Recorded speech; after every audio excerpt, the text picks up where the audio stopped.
Morning बच्चों, my name is Manju Verma. My roll number 181075400045। College mine college of education Bijpur and Bajpur. तो मेरे ये सारे फाइल हैं जिसमें सारे फाइल कंप्लीट है। पहला फाइल है मेरा ये हिंदी के लेसन प्लान है, जिसमें मेरे 20 लेसन प्लान कंप्लीट किए हुए हैं, जिसमें मेरे ये सारे ये है पंछी उन्मुक्त गगन के, जिसमें मैंने पंछी को उन्मुक्त गगन के बारे में उनको स्वतंत्र रूप से दर्शाया हुआ है। और ये है मेरा एसएसटी का फाइल। एसएसटी में लेसन प्लान मेरे पूरे कंप्लीट है, जिसमें 20 लेसन प्लान मैंने इसमें ली हुई है। और इसमें है मैंने आरंभिक मानव में जिस अभिलेखों का वर्णन था उसमें मैंने इसमें वर्णन किया हुआ है। और यह है मेरा सूक्ष्म माइक्रो टीचिंग की फाइल है।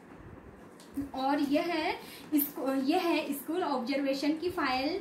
स्कूल ऑब्जर्वेशन की फाइल में सारे मैंने वर्ग किया हुआ है। और यह है आलोचनात्मक फाइल। और यह है कम्युनिटी वर्क फाइल, जिसमें सारी प्रतियोगिताओं को इसमें दर्शाया गया है। और यह है फाइनल टीचिंग की हिंदी की फाइल है। और यह है स्कूल ऑब्जर्वेशन की फाइल। ये फाइनल टीचिंग के एसएसटी की फाइल है। और यह है आलोचनात्मक की फाइल। यह है इन्वायरमेंट एजुकेशन की असाइनमेंट।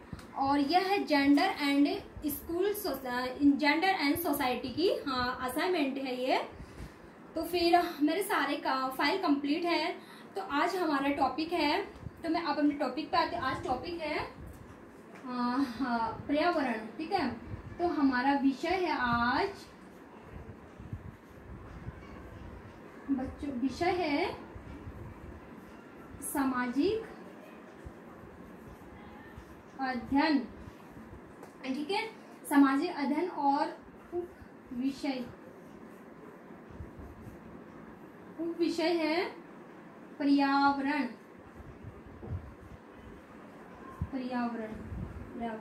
और प्रकरण और कक्षा है 7 क्लास। कालांश है 3rd। समयावधि 35 मिनट, ठीक है। तो बच्चों, मैं टॉपिक करने से पहले मैं आपसे कुछ क्वेश्चन करूंगी, उसका आंसर आपको देना होगा, ठीक है। तो मेरा पहला क्वेश्चन है बच्चों, हम कौन से ग्रह पे रहते हैं? हम पृथ्वी ग्रह पे रहते हैं। तो बताइए, पृथ्वी ग्रह पे क्या क्या पाए जाते हैं? पृथ्वी ग्रह पर जीव जंतु, पेड़ पौधे और नदी, झरने, पहाड़ आदि पाए जाते हैं। तो जीव जंतु, नदी, पेड़ पौधे को जीवित रहने के लिए क्या आवश्यक होता है? तो इनको जीवित रहने के लिए आवश्यक होता है क्या होता है? जल, ताप और वायु की आवश्यकता होता है। तो बताइए बच्चों, जल के बारे में आप क्या जानते हैं? ओके, तो हमारा आज टॉपिक होगा जल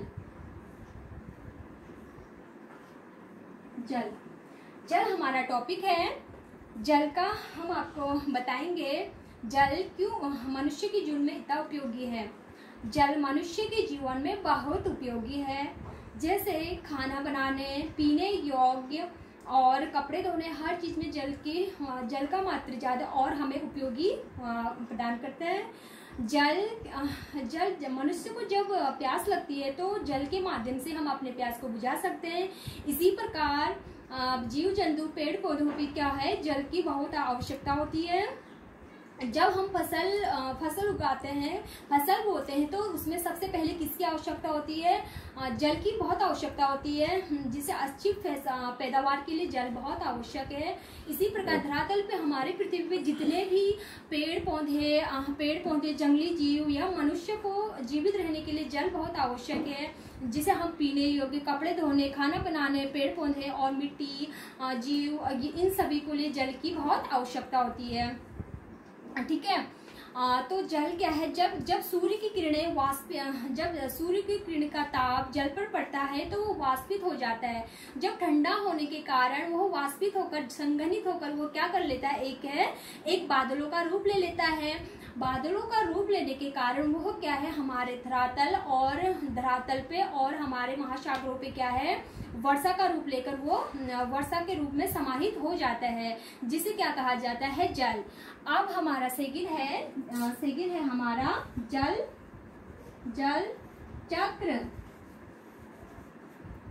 चक्र।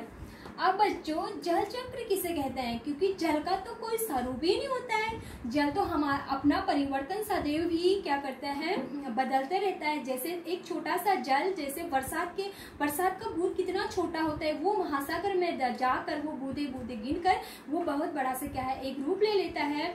उसी प्रकार अब हम आपको बताएंगे जल चक्र क्या है, हम आपको चार्ट के माध्यम से बताएंगे। जल चक्र, जब सूर्य का ताप हमारे जल पर पड़ता है तो जल पे पड़ने के कारण वो वाष्पित हो जाता है। वाष्पित होने के कारण वो क्या है, वायुमंडल में जाकर वायुमंडल में संघनित होकर ठंडा होकर क्या है, एक बादल का रूप ले लेता है। बादलों का रूप लेते हुए वो वर्षा के रूप में हमारे धरातल पे पेड़ पौधे, पहाड़ और हमारे धरातल और महासागरों में गिरकर एक बहुत बड़ा क्या है, महासागर का रूप ले लेता है, जिसे क्या कहा जाता है, जल चक्र की प्रक्रिया। ठीक है।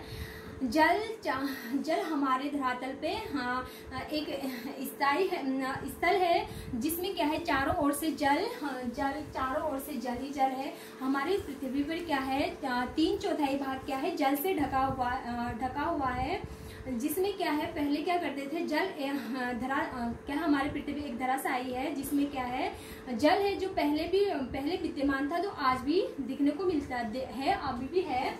और जल पहले क्या करते हैं, हरियाणा की खेतों पे क्या है, सिंचाई के लिए प्रयोग करते थे।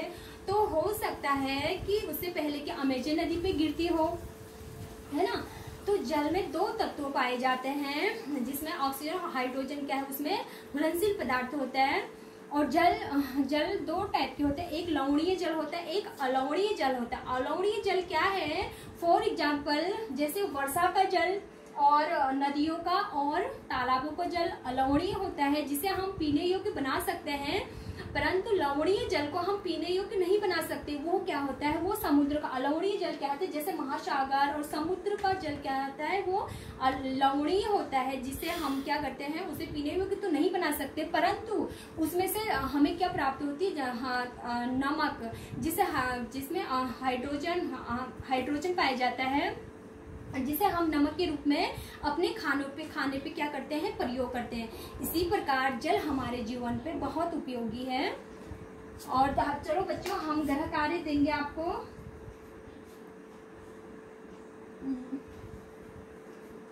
गृह कार्य लिखें, जल के बारे में पढ़ कर आए। सभी बच्चे अपना होमवर्क लिखेंगे, ठीक है। तो हमने पढ़ा पहले जल मनुष्य के जीवन में बहुत उपयोगी है, जैसे मनुष्य के साथ साथ पेड़ पौधे, जीव जंतु सबको आवश्यक है जल की। और जल चक्र जब सूर्य का ताप जब हमारे जल पे पड़ता है, वो वाष्पित होकर वायुमंडल में जाता है, वायुमंडल में वर्षा के रूप में पुनः धरती पर हमारे नदियों पे और हमारे पेड़ पौधे और पहाड़ों पे समा जाना, वो क्या है, जल चक्र का एक परिभाषा है। इस प्रकार जल का स्वरूप नहीं, वो क्या है, अपने स्वरूप को परिवर्तन करते रहता है। इसी प्रकार सभी बच्चे अपना होमवर्क लिखे और जल के बारे में पढ़कर आए। हमारा टॉपिक समाप्त होता है। धन्यवाद।